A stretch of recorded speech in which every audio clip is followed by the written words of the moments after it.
If you guys are new here and haven't watched the previous videos, I suggest you to watch that first and then get back here. And if you have already seen the videos, then let's dive into our next topic.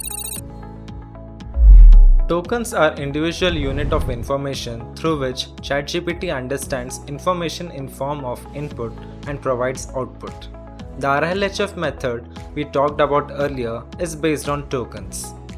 3/4 of a word is equal to 1 token. 100 tokens equals 75 words. The limit set by OpenAI in Chatgpt is based on tokens.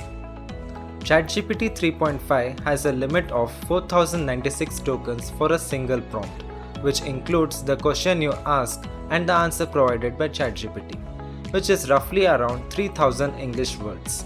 But in Chatgpt 4.0, they have increased the limit to 32,768 tokens, which is approximately 24,000 words. So if you are using Chatgpt 3.5, be careful not to exceed 1500 words.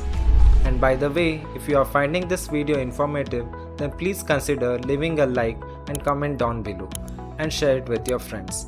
It helps with the YouTube algorithm to promote the video and also encourages us to make more informative content for you guys in the future. Thank you for watching, and I'll see you guys in the next one.